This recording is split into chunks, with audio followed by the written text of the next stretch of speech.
From the heartland of America, it's the Bail in the Midwest podcast, hosted by Shane Rolf. Executive producer, David Stuckman.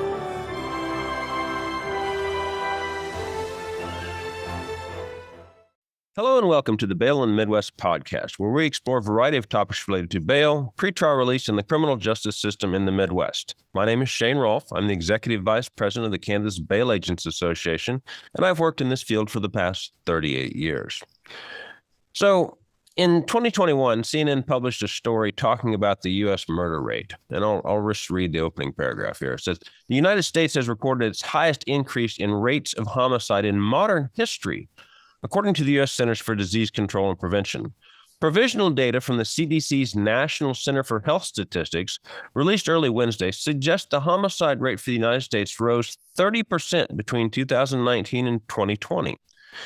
It's the highest increase recorded in modern history and confirms through public health data a rise in homicides that so far has been identified only through crime statistics. The previous largest increase in the U.S. homicide rate was a 20% rise recorded from 2000 to 2001 solely because of the September 11th terror attacks, according to the National Health Service. It's the largest increase in 100 years. So what happened in 2020?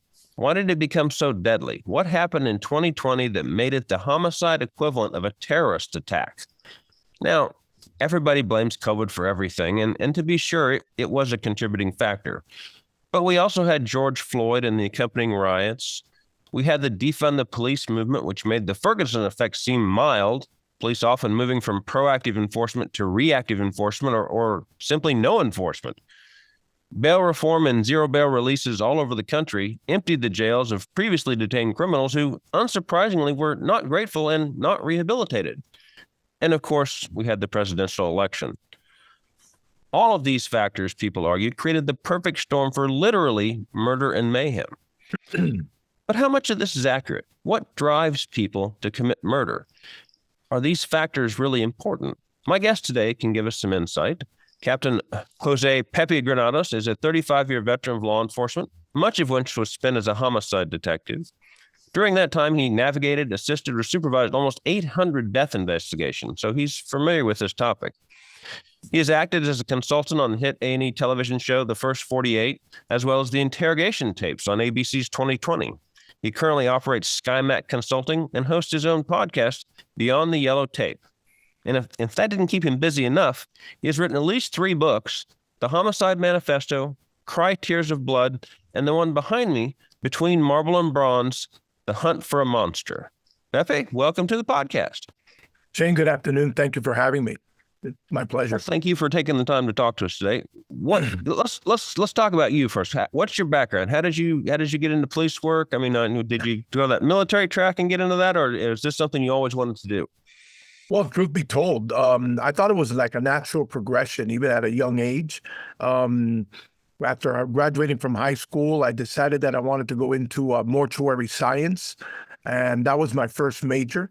And believe it or not, back then, there wasn't that big of a opening for mortuary science for those that weren't already in the business. So from there, I decided to go and join the military. I went into the U.S. Army, did my 4 years.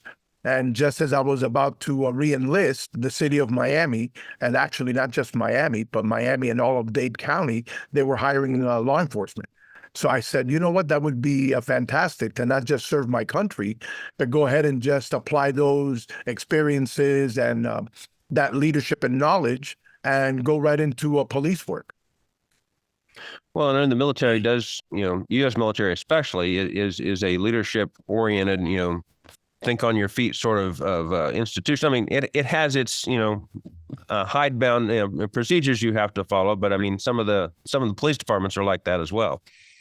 Well, yeah, I mean, naturally being a paramilitary, it was just a natural progression just to go in from the military and really not miss a beat other than just learning the new procedures and the state laws. I just thought that it was exciting, and especially in Miami at that time, because we had just finished several riots that had occurred in Miami with, and then the Mario boat lift.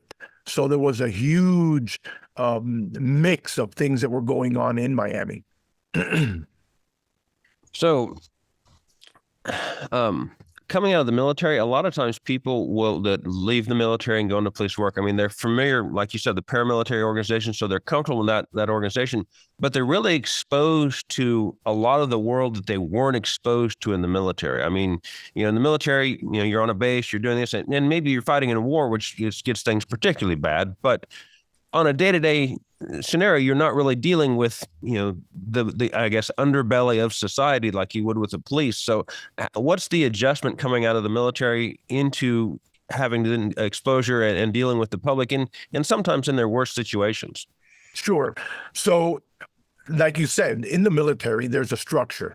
And you know that you're up in the morning and you have a certain job and a task that you're committed to doing. You're completing that task and you move on to the next one. Well, in law enforcement, yeah, there is a structure. There is a task. But in reality, there is never, even though the calls may go out as a certain type of call, let's say domestic violence or a disturbance, that they're never the same. And that's what was so unique. And that's what's so unique about law enforcement, is that every incident has its own unique and specific issues that occur, even though they're called or they're brought out as one type of call. But when you get there, it's so dynamic and it's very organic. It just evolves as you get there. And once law enforcement gets involved, it brings it to another level. Because in reality, people don't want to see law enforcement. They don't want to have that interaction or that contact. So even though we're there to protect and to serve, in reality, those that call, and once we get called onto a scene, you'd be surprised. And really, a lot of your listeners may not be aware of how things change within a split second. For the mere fact of the way that your voice changes, or if you have to raise up the voice a little bit to bring down or have people listen to what you're saying. It's diffusing. It's so difficult sometimes that once you get to that level, you want to make sure that you keep it there, because anything can become volatile from one moment to the next. Well, especially in those domestic violence situations when emotions are already high and everybody's all worked up over the situation as well. And, you're dragging Junior out of the house because he's under arrest, and you never know exactly what the response of everybody else in the house is going to be. Correct. So, I mean, I assume you start out, patrol officer, that sort of thing. How did you move up through the chain to get to be a homicide detective? I assume there's a filtering process within the police departments to select candidates that the staff feels would be best for that, or is it just you happen to fall into it? No, so back when I started back in 82, 83, you went into the procedures. I always worked midnights. I always enjoyed the night. First of all, it was less traffic. There was more action. Things were happening all the time. And the natural progression for me was to eventually get to homicide, which was at the time the highest unit or the best unit that I thought one would fit me. Naturally, having had that little exposure, like I said early on, with mortuary science, I always was fascinated responding, even though they're tragic in and of themselves, but responding to these calls where there was a violent incident, death had occurred, whether it was a natural or an unclassified. Those were the things that really drew my attention and really piqued my interest. So what I decided to do was ask the questions, how can I get to become a City of Miami homicide investigator? And at the time, the City of Miami was one of the top 3 homicide units in the nation. So they were like setting the bar extremely high. And so those veterans that were there, there was a wealth of information, such knowledge, that I figured, you know what, who better to learn from? So I literally was a shadow. Every time there was a call, even if it wasn't mine, I loved to respond to the scene and just see what they were doing, and made sure that I asked certain questions, and the responses were great. They were very supportive, but they always said the same thing, is like, make sure that you're detailed in your writing. When you write a report, be detailed. When you write your incidents, make sure that everything is put down, that you ask the right questions. And so that for me was fantastic. And I do remember really what got me, there was an incident. There used to be a hotel near the airport. It was called the Crossway Inn. And it was like a not so much transient, but a lot of those back in the day, in the early 80s, would come in from Colombia, stay there for a couple of days, and then leave. Maybe they were there for business or whatever they were there for. But I remember there was a homicide that was pretty gruesome. And I was sent there, and they asked me, I need you to do me a favor, just stand at the door and secure and make sure that nobody comes in. But every time a detective would come in and would open the door, I would always peek in. And I remember at that time, we had a lieutenant, Mike Gonzalez, who was one of the very best in the nation, for sure in Miami. And he literally took the time and he said, hold on one second, had everybody come out. And he said, officer, do me a favor, follow me. And he showed me the scene. And he said, this is the reason I need you to stand out there and make sure that nobody comes in and out of this scene that is not authorized to do so. And that moment of interaction with that legend, if you will, for me was like, wow. And I said, you know what? That's where I want to go. That's what I want. Right. I imagine that could go the other way, though. I mean, too, if you have somebody who's, been on the police force for 6 months and suddenly, they want to interject themselves into every homicide or death call that they have, and hey, get me involved in it, that could probably annoy homicide detectives as well, as opposed to, okay, I'm going to use this as a teaching moment for this particular officer. Well, that is so true. And I made it a point because of that one incident, that one moment, that I said, you know what, if that individual took the time to impart wisdom and some knowledge onto a neophyte in that realm, then why should I not do the same to others? So for me, in my career, as I moved up, I made it a point to mentor as many individuals that wanted or that were interested in doing the job as I could, because we could have all the plaques in the world. We can be officers of the month and, of the year, and that's great, but it's a plaque. The biggest reward that one had, and I learned this later on with my first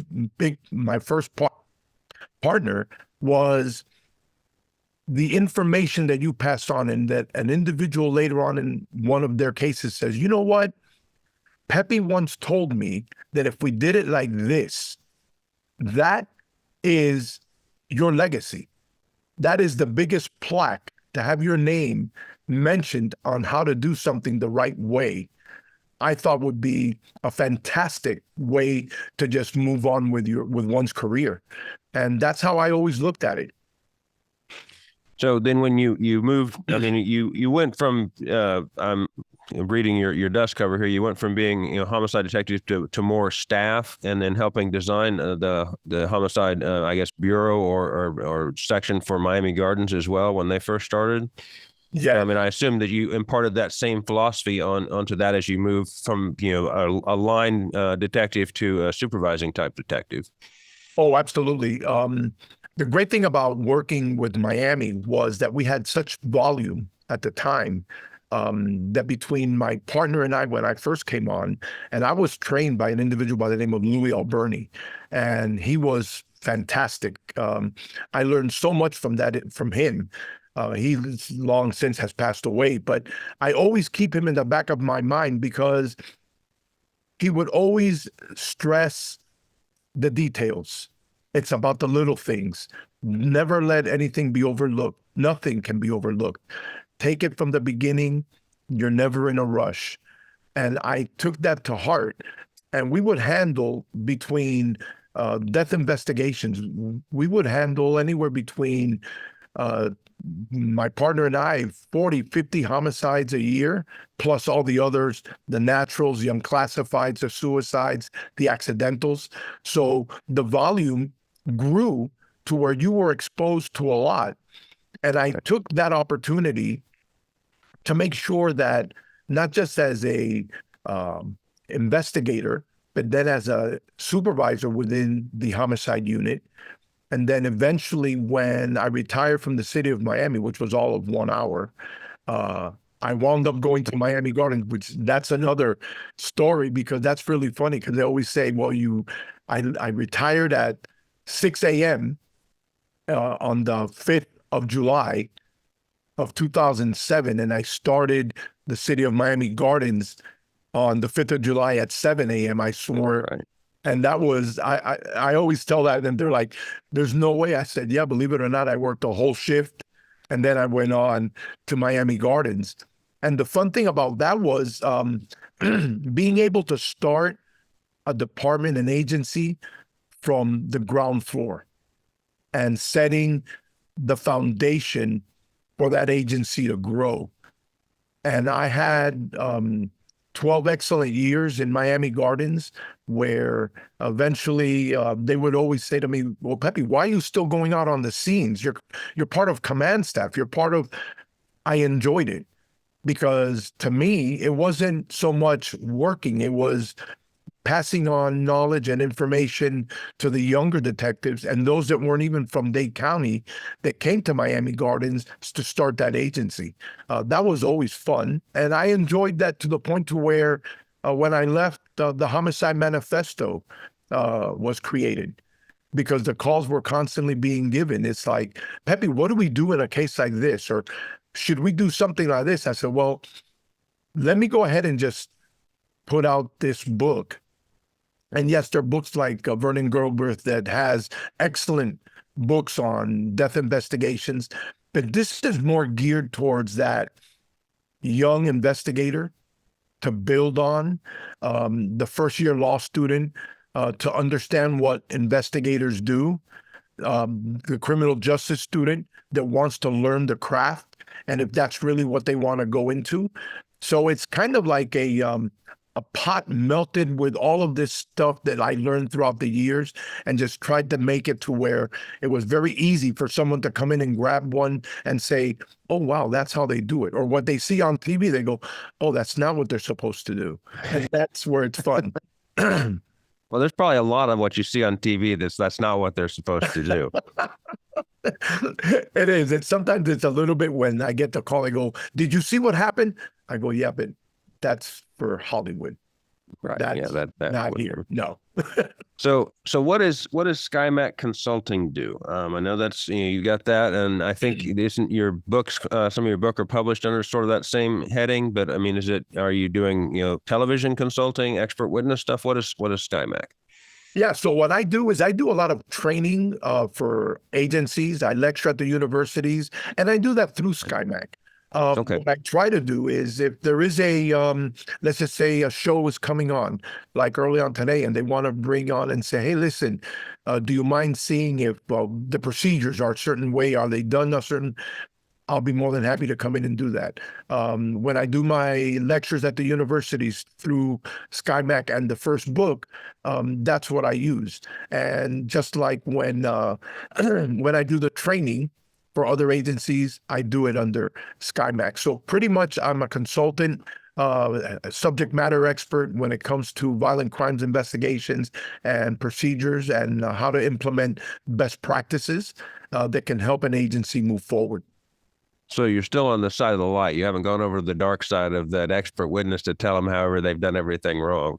You know what? I've tried to limit that as much as possible because as much as I enjoy training and passing on knowledge, sometimes I don't Monday morning quarterback unless I was absolutely there where I knew exactly. Now, obviously, if there's a procedural issue where you get a confession and you forget about Fifth Amendment issues, well, then, that's something that or I can't do help. duress and all that other stuff that can mess up your confession. Correct. So, or if you do something where exculpatory evidence could have been obtained and you fail to go to the next level, that there's an issue there. And like I always tell the young investigators, I always investigated as if I was doing it for a defense attorney. Why? Right.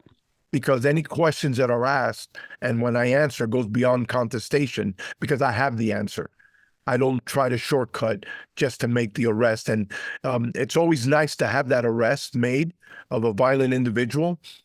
But I much rather take a little bit longer, make the arrest and win than make a quick arrest, shortcut the procedures, and then lose it before we go to trial. That really doesn't bode well. Right. And when you found the right person, the right guy behind it, and then whatever sloppy police work then results in that person walking away to either to commit another crime or not be subjected to whatever rehabilitation the system tends to offer. Correct. So and then we're working through all your CV here. Beyond the podcast, Beyond the Yellow Tape, I've listened to a few episodes of that.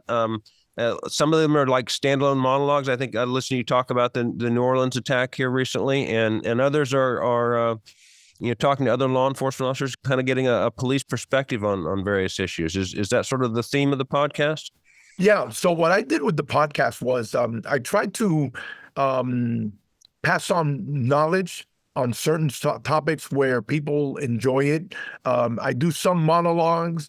I try to bring in interesting guests. Last year, I was on the border. Why was I on the border? Well, because we had a big issue in the border, and we had issues with crime. But was it specifically geared, or were they targeted because of the immigrants that were coming over, the illegals that were crossing into the country? So what I decided to do, I decided to, first of all, go to Uvalde, where they had the massacre at the elementary school. And then I went to Del Rio, Eagle Pass, and then Laredo to get the perspective of those agencies and what they're going through with this, because they are the frontline agencies.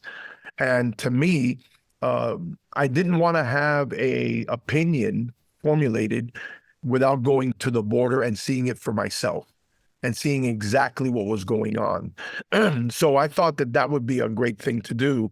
And so what I've done is with the podcast, I kind of try to bring in different aspects, not just that. I do talk about the New Orleans incident. I talk about Uvalde. I speak on whatever. I even bring in guests that that are lawyers, that we talk about crime and how with the state attorney's office and just different aspects. We had an episode once on LGBTQ and law enforcement and how now that's part of the law enforcement family, and how that is part of the community and how they deal with certain communities. So I really do try to expand. This year I'm going into what I call my Chiefs segment, where I'm bringing in different chiefs of police that all started with the city of Miami and how that experience is. So that's going to be interesting for this coming season. Well, that'll be cool. And so, as a homicide detective, I know you mentioned the one where you first came in, but were there other standout cases? I mean, I haven't read Tears of Blood, but the description says it's an attempt for you to come to terms with a particularly gruesome case. Can you give us some background? Are there other cases that really separate themselves and from, I don't know, I kind of hate to say it, but sort of the run-of-the-mill murder case, the domestic violence that gets out of hand? Well, so if one was to take just a snippet of a very bad event in one's life, and obviously there are many, and I always say multiply that by 100 times from what we see every day. So as a homicide investigator, violent crimes investigator, we're used to seeing and dealing with violence. And part of my classes in mental health is because of the fact that we deal with such gruesome incidences on a daily basis, that how do we cope with that? Well, as a young investigator, I had the misfortune of handling and investigating an incident that in my mind, I never would have imagined someone committing such a heinous crime or an act of violence against someone at such a young age. And This was, and I'm talking about 92, 93. And this incident stayed with me for such a long time where I literally thought of the victim on a daily basis. Literally, there wasn't a moment where I would not think of the victim. Or if there was another incident similar, I got into the habit of going home and just watching my children breathe, because that was my way of coping. It was tragic, to where eventually I always say I made it a point that in order for me to purge that demon and go to the next level of understanding and being able to pass on knowledge to others, I needed to just put it to paper. And that's when I wrote Cry Tears of Blood. And I always tell, when they ask me, they're always saying, well, how was it to write that book? I said it was very difficult, because I used a different perspective, because I took it from the trial, looking back on the moment that it happened and why. But I always say that the moment that I put that last period on the book, it was like a cleansing. And those nightmares and those moments of, watery eyes kind of dissipated. And it's part of it. And I like to use that also with like first year law students, because I like to let them know the emotional toll that not just in law enforcement, but in a violent crimes unit, it takes on one. We go through it daily. That's why we have such issues back in the day. Early on, you used to have the choir practice, and that's how you used to get over it. They would go into the local watering hole, and they would just drown their sorrows. In today's day and age, there are so many other avenues that one can take, and still there's that loneliness. There's that moment of solitude where not everyone's going to understand what one's going through, including family. And that's why we have such a large problems when it comes right now with not just PTSD, but suicides within law enforcement that has become chronic, divorces, substance abuse. And those are the issues that we're going through now because of what we deal with on a daily basis. Well, yeah, no, actually, I had this in my outline notes here. It was from the movie Heat, and Al Pacino's in a fight in the tail end of his relationship with his girlfriend. And there's this quote, and I wrote this down. It's like, "I told you, baby, when we first hooked up, that you're gonna have to share me with all the bad people and all the ugly events on this planet." Yeah. Well, which, and not that I can do a good Pacino impression, but yeah, again, that gets into your question. What sort of toll does homicide work or just police work in general take on police? It has to be a form of PTSD. Well, it is. It's a remember that in law enforcement, we are such a hyper masculine profession that we think that we cannot show weakness, and that we have to be that pillar of strength for everyone around. And everyone can be weak. Everyone around us can break down, but we have to be steadfast. We have to be solid. And every day, a piece of one's soul is eaten away. And going back to the movie Heat, because it's one of my favorites. And again, he's sitting down with Justine before dinner, and she said, "Well, you don't want to talk to me." He goes, "Well, yeah, you're absolutely right, because my conversation is going to be, did you know that I found a baby today inside a microwave oven?" Because that's the conversation I want to have. And in reality, we don't want to have that conversation. I live it. I breathe it. I tell people that to a certain degree, I'm a ghoul, because as much pain, tragedy, heartache that one goes through that, I enjoyed working my cases and the profession that I chose, because in my mind, I always thought that I was the right person to be able to alleviate a family's sorrow. I was able to bring justice to someone who couldn't speak for themselves.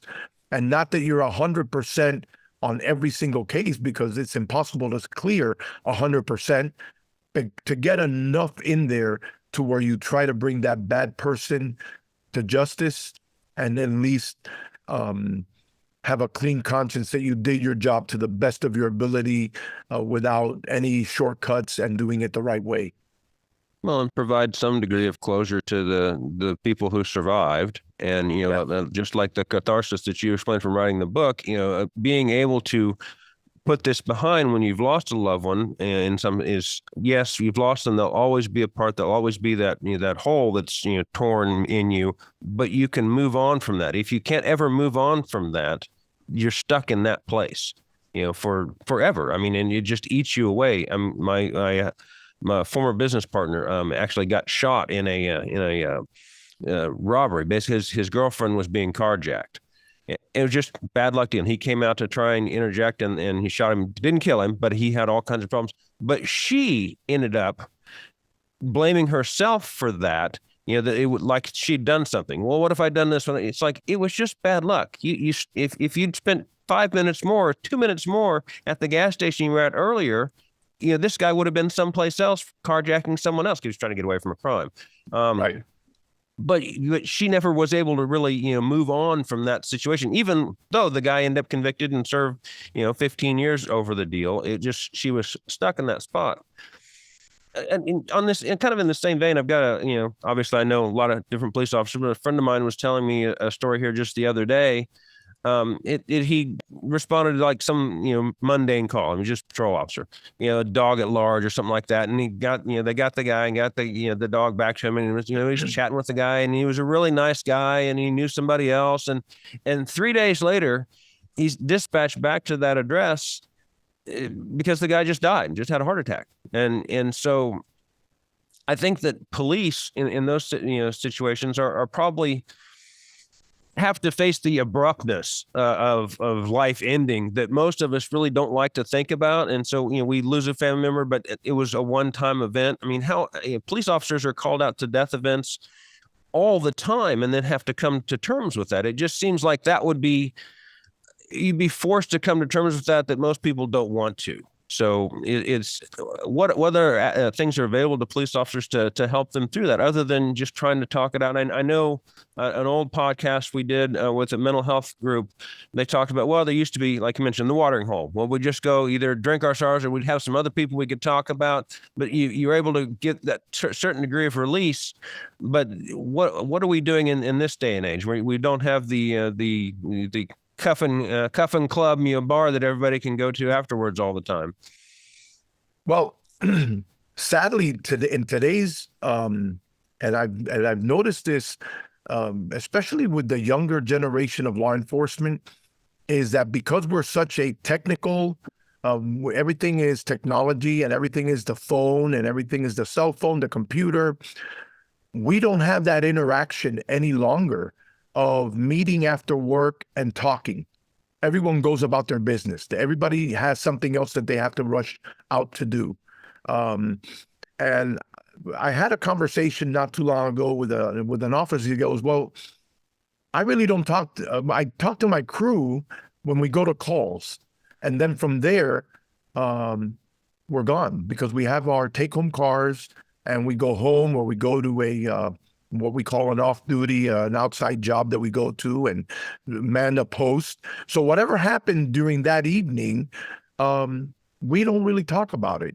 I said, well, there is a crisis hotline. There's a national crisis hotline, not just through the FOP, the national FOP, but the local police department, by and large, especially the larger ones, they do have the availability for mental health.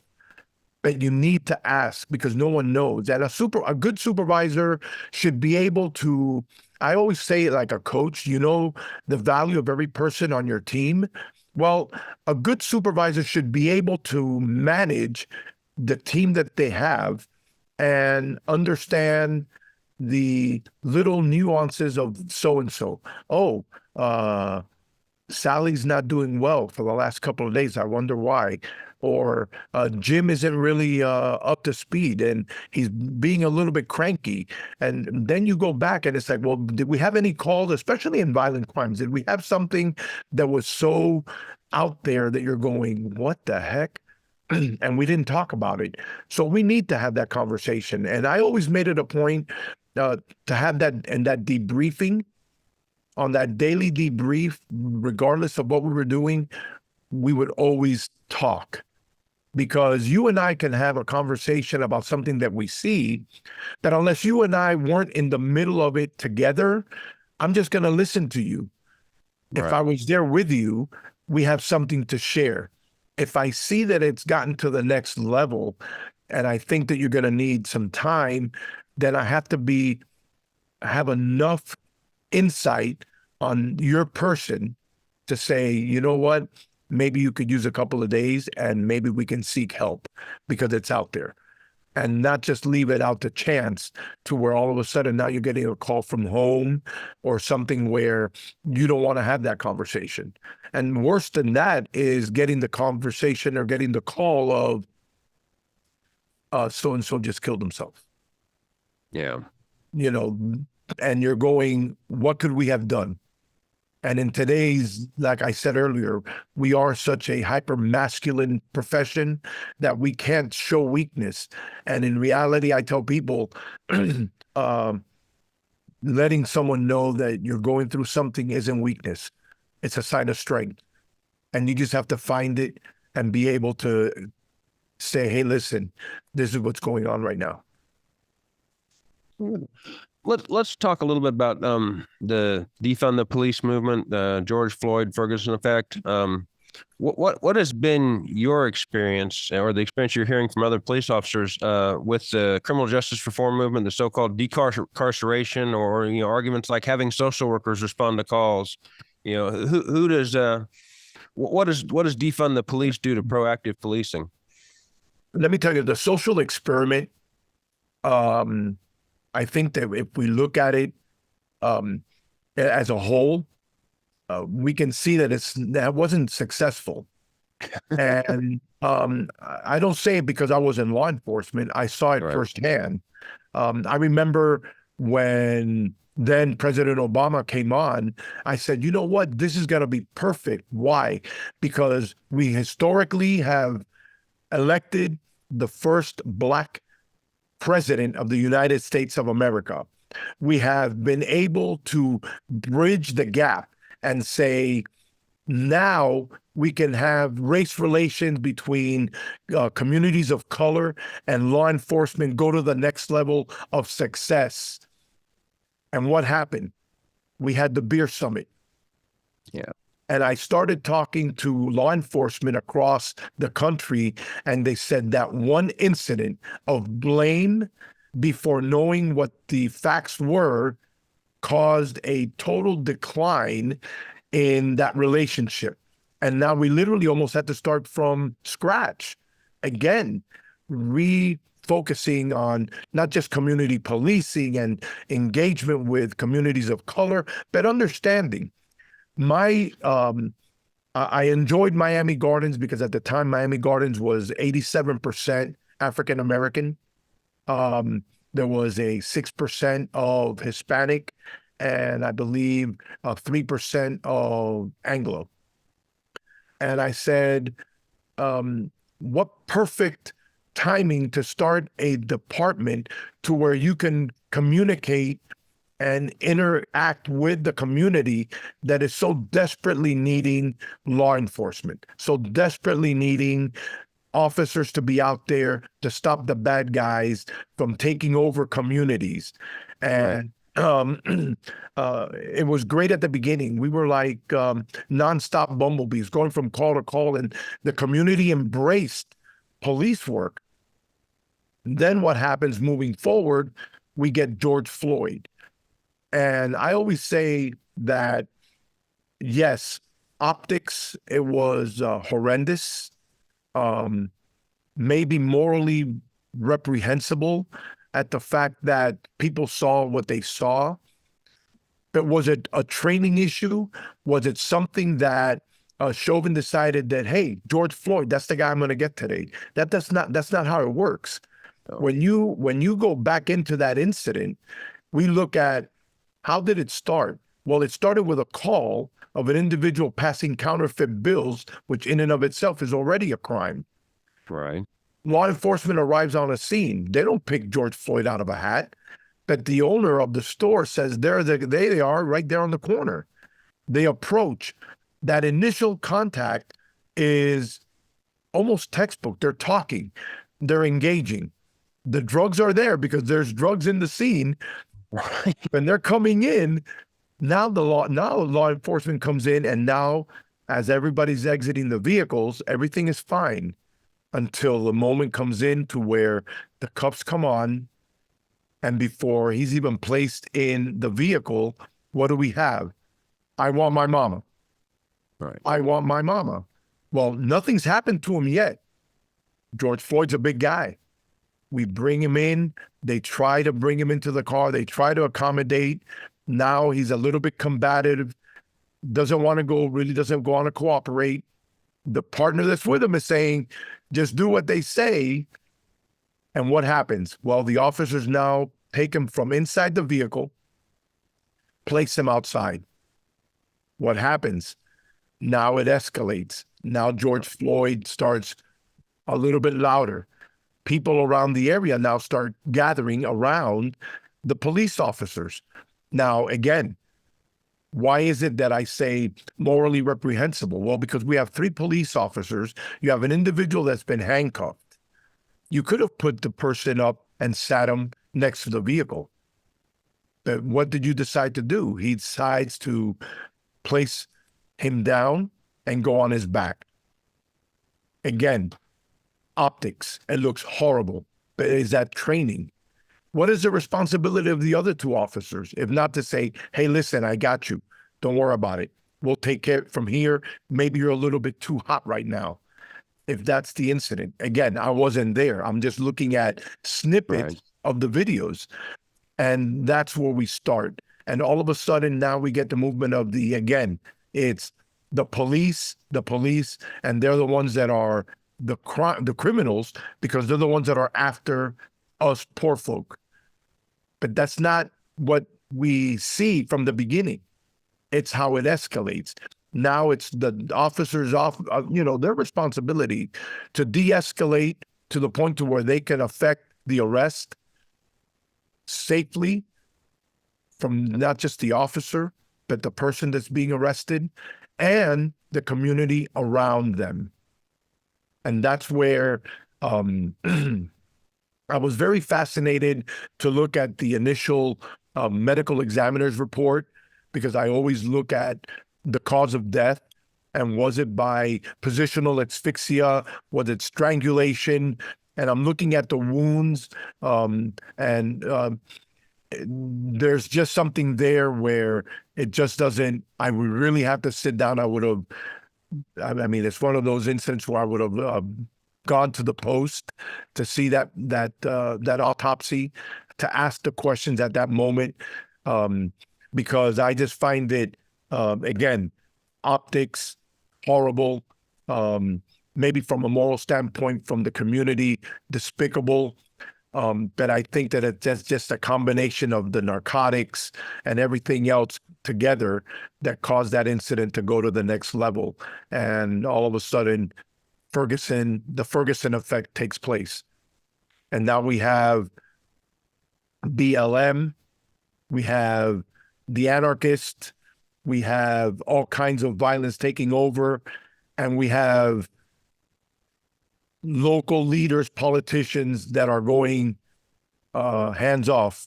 Do what you got to do because you need to vent. Community needs to vent. I couldn't understand that.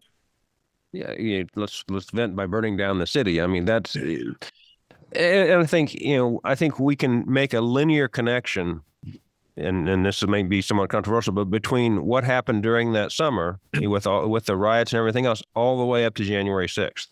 I mean, I am not forgiving January 6th. I've talked to other people on the podcast about January 6th, but I think you have a group of people that looked and saw from the other side of that issue, said nothing happened. Yeah.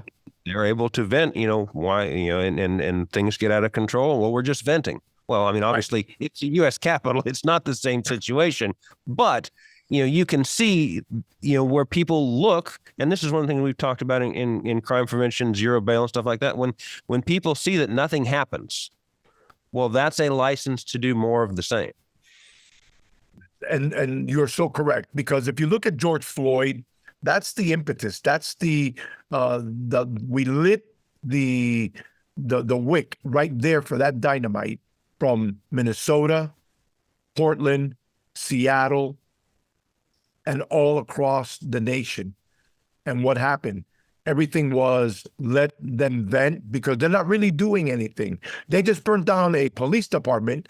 It's okay. It was peaceful protesting. Are you kidding me? That's like, who says that and sees what's going on and thinks that that's okay? So then what happens? Let's take over DC and let's write on the street. Let's deface everything. And that's okay because that's peaceful. So now we have, again, January 6th. And there, a group sits there and says, hey, listen, this is the people's house. I'm entitled to be here. And it's peaceful. And I'm going, they're trying to equate one to the other. And they don't realize that as peaceful as you start something, it didn't end peacefully. And that's where we have a problem. And people refuse to understand that we need to call it out from one side or the other. Right. Crimes are being committed. We need to enforce the laws that are in the books, and let's just do what we have to do. Not create a fund to bring people out of jail. Not create circumstances where there is no bail for criminals that are burning down places, because there's something called arson. I don't know. Maybe I haven't done this for a while, but we allow these things to happen. Sure. I mean, you lose balance. I mean, that's one of the arguments we make about bail all the time is bail is a balance between competing interests. Between letting everybody go and locking everybody up, somewhere in the middle, we find balance there, and the system moves forward. And that pendulum swings. The wider it gets, the more radical you get, the bigger the swing's going to be back the other direction when it comes back around. Right. Let's talk about bail a little bit. It's Bail Podcast. I should probably get into that just a little bit here. We spoke with Sheriff Grady Judge on a previous episode, and he certainly didn't like the idea of bail reform. But one county over, I think Tampa area, there was a progressive DA who Governor DeSantis actually removed from office, who was engaging in zero bail and other lenient release and sentencing policies. So I seem to recall there was some issue in Miami, but has Miami engaged in its own version of bail reform or zero bail, or have they kind of kept things more traditional? No, believe it or not, we have a very good state attorney with Kathy Fernandez-Rundle. And I haven't seen it. I didn't see it before. I haven't seen it now. And I haven't heard anything from my friends that are still in the force that have said anything to that effect. For bail reform, we're always going to need some kind of reform to make sure that things are balanced and equal, right? Right. So you can set a high bail for a violent crime, for a habitual offender, for someone who has a total disregard for any kind of crime, law and order or whatnot. And then you have those, and I hear a lot of the complaints when it says, well, I just missed court and now I'm sitting in jail because I can't make the bail for missing court. And it's, well, I get it. That's a judge's order. And you should have maybe thought about that. Are you supposed to have a $10,000 bail as opposed to maybe $500 bail, and then make sure that you come back to court? Those are the things. And then you have an individual that commits a heinous crime, and because of the means, they're able to get a $5,000 bail, and they're out in less than 24 hours. And you have someone who commits a lesser crime, and they're in there for months. And we can go back to, let's just say, when are we going to come to the grips of certain bail types of reforms are needed that one really needs to look at? And should it be standard, or is it a state to state, county to county? Should the federal government be involved and say, hey, listen, if it's anything of a capital crime, if it's something that has to do with violent crime, sexual abuse, anything of that nature, then should there be a higher bail or no bail at all, and wait until you come to court? Right. Those are the things that need to be looked at. Well, and a lot of those disparities in bail, though, they're individualistic determinations. I mean, Bob and Sam are not necessarily the same people. I mean, if Bob has missed court, 6 times in his history, and Sam has never been in trouble before, even though Sam's offense may be more serious, Bob might be more likely to miss court. So Bob may end up with a slightly higher bail than Sam, or it may switch up because of the background there. Okay, I did spend some time trying to read up on your latest book, so we should probably touch on that a little bit here too before we run out of time. Let's talk about Between Marble and Bronze. It's basically set up in the background is the homeless community in Miami. I've not been to Miami, I've been other places in Florida. I saw more homeless people when I was in Seattle than I saw in Florida. But does Miami have an extraordinarily large population of homeless? Because you would think so with the weather, but that doesn't always. I've seen cold places with lots of homeless people too. Right. So Marble and Bronze, everything. My novels that I write now are all geared around Miami. Okay. Everything has to do with Miami, its beauty, the warmth, and then the horror of what happens in the underbelly of Miami. Between Marble and Bronze, it's a I bring in Detective Pisani that comes into the fray, and he starts off with a murder that occurs on the railroad tracks. This is all starting off based on a true incident, and that's how it starts, where an individual comes in, decides to prey on those by the railroad tracks, and commits these heinous crimes and acts of violence against mainly females. Right. So that area there, if you were to go and you read the book, you say, oh my goodness. But when you go to that area now, you're going, there's no way that this could have been back in the early 90s, because Miami has evolved to such a degree that part of Miami, yes, you can walk the railroad tracks and you can see some of the reminiscences of that era, but now there are beautiful buildings in Midtown. There's clubs, there's restaurants, and you would never suspect something like that to happen. And that's what I do. So again, it's part of the flavor of Miami, the excitement, the horror, the thrill, and just those individuals that commit these crimes that you sit there, you're going, who would ever consider doing something like this?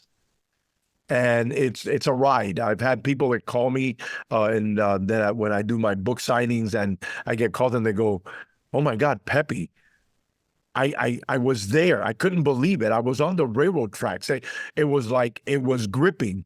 And I'm like, oh, thank you. I'm like, please don't go through the railroad tracks in the middle of the night, whatever you do. Maybe not the safest environment. No, but no, the homeless community in Miami really isn't as bad as it once was. I guess it's a lot transient, and I know that it's like everything else. That's like the snowbirds come winter, they're in Florida, and then they move back to wherever they go. But it really is not as bad, even though it has, as of late, within the last year and a half, it has gotten to the point to where it's growing a little bit, but not to the extremes to where it was back in the in the mid 80s, early 90s. Well, I know we've seen lots of video like Philadelphia, the streets of Philadelphia there, and of course that's a bail reform city with the DA there, and so the people have driven down the streets underneath the elevated train there, and there's just dozens, if not hundreds, of people that are clearly high on tranq and other drugs that you're laying in the street. When I was in Seattle, I didn't really see that with the homeless, but they were crazy. They were right there in the high traffic tourist area, screaming at people on the streets. It's like, and to the point you're like, I'm not coming back here. But and what does that do to a city? Well, I'll tell you this. We have a lot of, and I know that we bring in the homeless with mental health issues, again, mental illness, drug abuse, and we don't have the facilities that I think at one time we used to, where they could come in and detox, get clean, and have those services that they can go out and be serviceable. I remember in the mid 80s, there was a lot of veterans that would walk homeless in Miami. and they would come. And when I asked them where they were from up north because of the weather. That Right. they were alcoholics, drug abusers, because there was no avenues of help. I was in Brooklyn early on this past year, and I was like in shock underneath the overpass of the trains, of the subways. And it was like, how did this get like this again? Broken windows was resolved a lot of the issues, and we were able to mitigate these circumstances, and all of a sudden they're back out there again. The new with the fentanyl, that's another thing that's horrible. Crack. We've become a nation of addicts, and we don't know how to deal with it. And we think that by hiding them, disregarding that they're there, it's helping, and it really isn't. And I say that, yes, there is a mental health component. Drug abuse is an issue, but with that comes crime, high crime. Why? Because they need to feed the habit. So it starts off with a theft.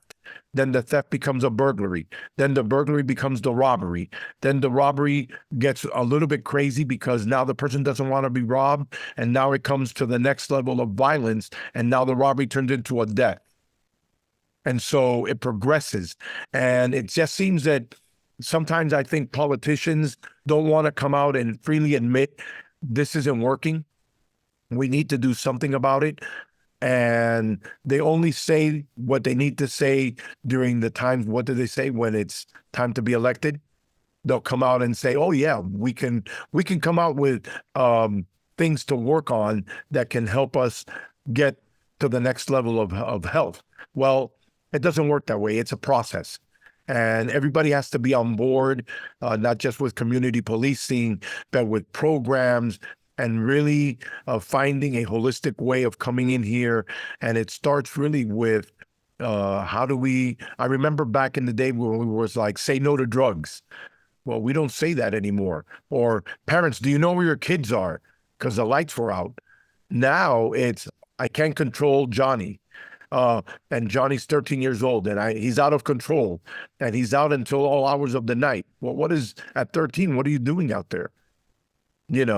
And that's Probably nothing good. Yeah, and that's where it starts. And we need to start taking responsibility as parents, as adults, to know that, yes, we have a problem, and we need to come up with a consensus and formulate a plan, because this thing, especially now with fentanyl coming in, we're going to go to another level of, if we thought that crack and cocaine was a problem, and heroin, that's coming back, and the fentanyl, it's horrible.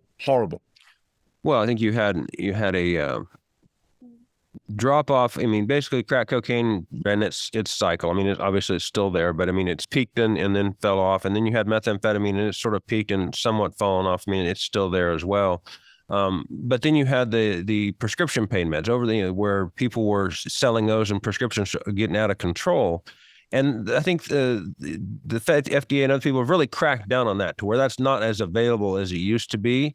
But people have then gone back to the old standards. I mean, so then we see, once you started seeing a drop off in prescription med arrest, you started seeing an uptick in heroin arrest. Right. And in legalization of marijuana, there's an argument that, well, that's reduced. There's an argument. I don't think it's an accurate argument that's reduced heavy drug use because people will just use marijuana. But I think what you're seeing data-wise is that's not the case. That you're seeing Colorado, I think, had the highest cocaine usage of any place per capita in the country. So some of these arguments don't really flesh out, that we see. Let's hit the book a little bit more. I mean, some authors, especially new authors, and I've dabbled at that in time, but they often in fiction, they'll write in sort of an autobiographical style and using their main characters as a surrogate for the sort of an idealized version of themselves. How much of you is built into Detective Pisano? Well, so what I did was, with Detective Pisani, in the first book, Criteria of Blood, it is Pepi, Granado. Oh, okay. All right. And I said, you know what? That was Pepi's breaking out. I cleanse myself. Now let's move on with a more softer individual in Pisani. But let's bring in everything that we go through as investigators, the personal, the guilt, the tragedies, the emotional roller coaster that we live by on a day-to-day basis, the fights, the internal fights with command staff, with supervisors that don't understand what it takes to do the job. And I've blended the truth of incidents in Miami. I've used various cases, brought them together, and it's just a story that follows a detective, a day in the life of a homicide detective in one of the most beautiful, violent, great cities in the nation. Well, it's a great story. I mean, just the track of it and being able to put that together. Hopefully it will pick up and you'll get some more. I mean, I'm sure it would. We could turn that into that Netflix, 10 episode streaming series. I mean, I guess what have we got? Like, 6 homicides over the course of that. I wasn't really ticking them off, but you basically a budding serial killer there. Yes, it was definitely based on that. And the next one that I'm working on now, I just started doing the storyboard. It's just a continuation, and it's one of those where it just brings Miami to life. It's not just the glamour, but sometimes one has to hit the hardcore parts like they do in Los Angeles, Chicago, New York. There's Miami. So you can be the Michael Connelly for Miami, right? Oh my goodness! Hey, listen. Do you have a working title for the book, or are we still? Will that come later on? That's going to come later on. I do have I've already started working on the cover. I think that's going to be very interesting. Usually, my covers give you an idea of the book. I try to bring it that way. And this one's going to be very interesting. And it is based on a very famous place that was once visited by a lot of high movers and shakers in Miami. Cool. So it's going to be something neat. Good deal. Well, for those who are watching on video, this is the current book. It is available on Amazon. Actually, that's where I got mine. So it came in just a couple of days. So it was quite quick delivery. So it's a great book, a great story to read, and hopefully we'll look forward to the next one coming along, and hopefully you get a lot more readers off of this one as well. And if you don't have your movie deal coming up on any of this stuff just yet. Pepi, thank you for taking the time to talk to us today. Best of luck in the untitled working book, and showing the both the good and the bad sides of Miami. Really appreciate you taking the time to talk to us today. Shane, it was a pleasure. My pleasure. Thank you for having me. We would like to thank our guest, Jose Pepi Granado, for joining us on the podcast. You can find his podcast, Beyond the Yellow Tape, anywhere you get your podcasts, and his books are available on Amazon. Murder and violent crime are unfortunately a part of the human experience, especially in the United States. And we need people like Pepi on the front line. But we should never forget the toll that dealing with the underbelly of society takes on those who protect us. Those of us in bail are also subjected, albeit to a lesser extent, to the harshness and cruelty in the world, and we all have to come up with our own coping mechanisms. So, if you can find a way to cope, we hope that you'll join us on the next episode of the Bail in the Midwest podcast, where we'll continue to bring you critical information and conversations with people involved in the criminal justice system. Join us again next time for the Bail in the Midwest podcast, hosted by Shane Rolf and executive produced by David Stuckman.